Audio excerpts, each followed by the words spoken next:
tentang makna kewajiban warga negara. Nah, jadi anak-anak Miss silakan, jadi segala sesuatu yang berhubungan dengan pembelajaran PPKN pada kelas 12 ini anak Miss silakan buka bukunya ya. Nah, jadi hari ini Miss akan bahas tentang makna kewajiban warga negara. Nah, minggu lalu Miss sudah bahas tentang hak warga negara itu apa sih? Ada 39 pasal ya yang kita bahas. Nah, jadi anak-anak silakan ulangi di rumah lagi ya. Nah, baca-baca materi atau baca PowerPoint yang Miss berikan. Nah, selanjutnya hari ini Miss membahas tentang makna kewajiban warga negara. Nah, jadi di sini menurut Profesor Notonegoro, jadi kewajiban itu adalah beban untuk memberikan sesuatu semestinya yang diberikan secara terus-menerus oleh pihak manapun yang pada prinsipnya dapat dituntut secara paksa oleh pihak yang berkepentingan. Nah, itu menurut pendapat Profesor Notonegoro tentang kewajiban. Nah, selanjutnya anak-anak Miss bisa dilihat di sini. Nah, jadi Profesor Notonegoro ini menjelaskan juga contoh kewajiban warga negara.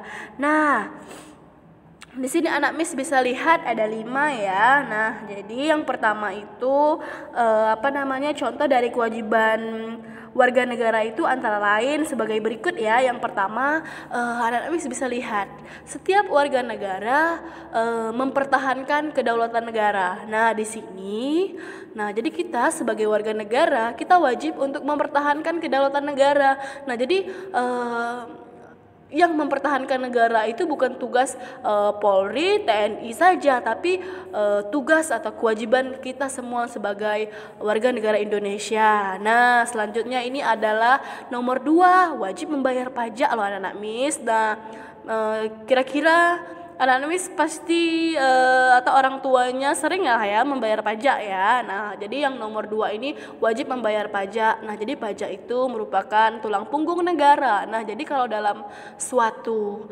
di dalam sebuah keluarga itu bisa dibilang kalau tulang punggungnya itu adalah ayah. Nah, jadi ayah itu yang mencari nafkah untuk kita. Nah, jadi karena ayah kita bisa bersekolah, kita bisa makan enak, bisa menikmati fasilitas yang diberikan orang tua. Nah, jadi begitu juga di dalam sebuah negara yang besar, sebuah negara yang maju, contohnya seperti Indonesia. Nah, kita juga wajib membayar pajak. Nah, jadi tulang punggung negara itu adalah pajak. Nah, selanjutnya nomor 3, nah ini yang harus memang wajib kalian laksanakan, yaitu menjunjung tinggi dasar negara. Dasar negara itu apa sih? Dasar negara kita adalah Pancasila. Nah, jadi fungsi Pancasila itu sebagai dasar negara kita. Nah, kedudukannya sebagai dasar negara. Fungsinya apa, Miss? Sumber dari segala sumber, patokan hidup, oke? Sumber kehidupan kita Pancasila sebagai warga negara Indonesia, dasar negara kita.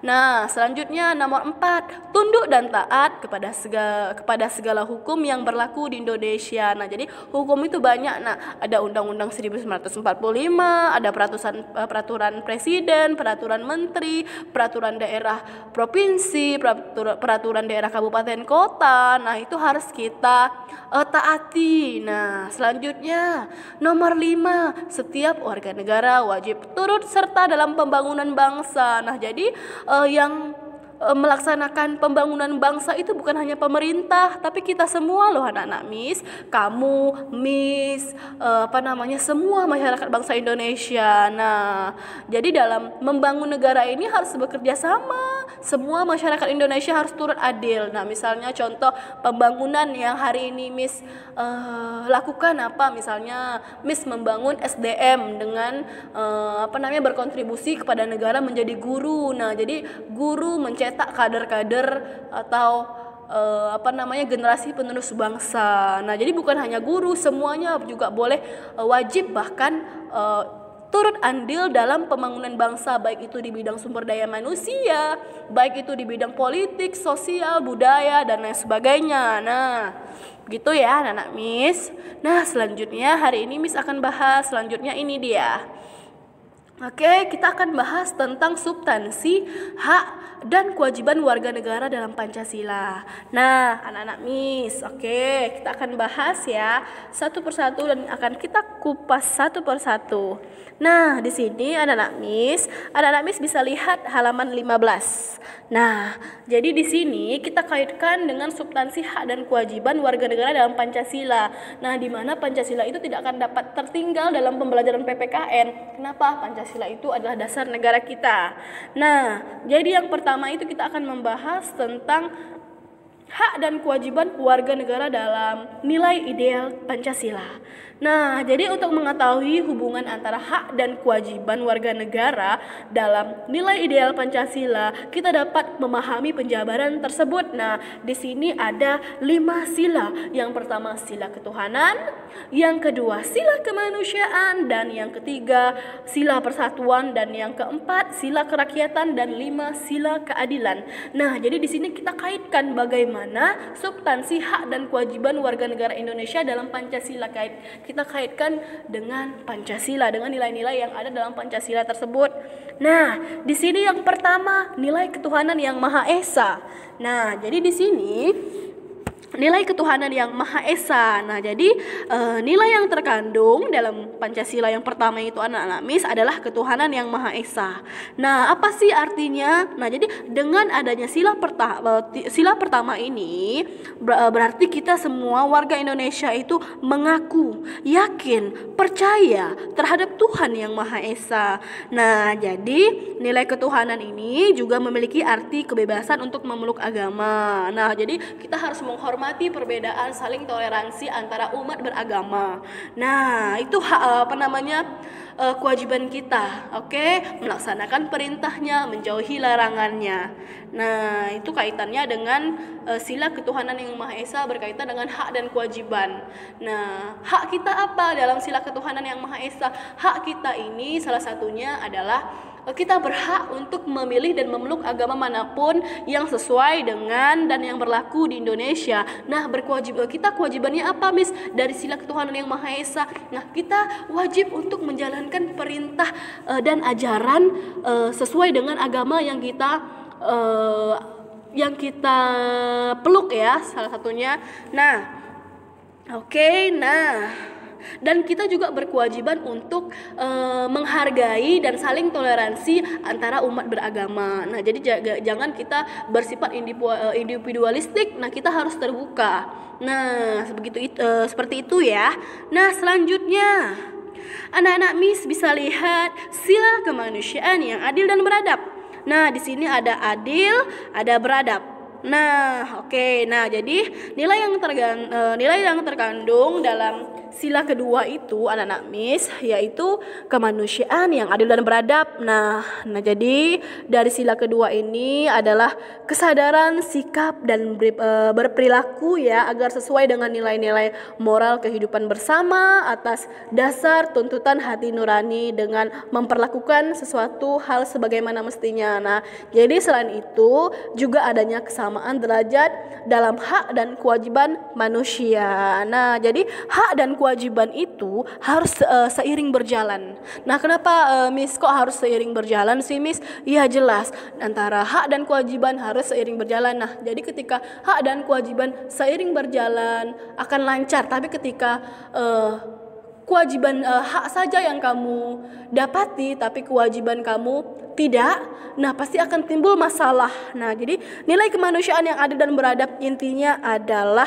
hak dan kewajiban itu harus seiring berjalan, harus adil ketika kamu menjalankan hak dan kewajiban kamu sebagai warga negara. Nah, itu termasuk dari kemanusiaan yang adil dan beradab. Nah, selanjutnya sila persatuan Indonesia. Nah, apa sih kewajiban kita, Miss? Nah, jadi di situ kewajiban kita adalah menempatkan kepentingan bangsa. Nah, kita harus mempersatukan, utamakan kepentingan bangsa dibandingkan kepentingan pribadi atau golongan. Nah, jadi hak kamu sebagai yang termasuk dari nilai persatuan Indonesia itu apa? Nah, adanya hak manusia bergaul satu sama lain. Nah, jadi anak-anak Miss ini berhak untuk bergaul, untuk bersatu dengan agama, suku, ras, antar golongan. Nah, kenapa? Karena persatuan Indonesia, nomor 3 ini persatuan Indonesia. Contohnya itu adalah Bhinneka Tunggal Ika. Walaupun kita berbeda, tapi kita tetap satu. Nah, jadi kewajiban kita itu kita harus mementingkan kepentingan bersama. Nah, kepentingan pribadi atau golongan kita nomor 2 kan. Nah, selanjutnya ini ada sila kerakyatan yang dipimpin oleh hikmat kebijaksanaan dalam permusyawaratan perwakilan. Nah, itu adalah salah satu contoh demokrasi. Nah, jadi bukan hanya saja demokrasi itu dilaksanakan oleh pemerintah kita selama 5 tahun sekali, tapi demokrasi itu dalam penyampaian pendapat juga harus menghargai pendapat orang lain. Nah, baik itu di sekolah, di keluarga, di lingkungan manapun ya. Jadi anak Miss harus amalkan sila yang keempat ini.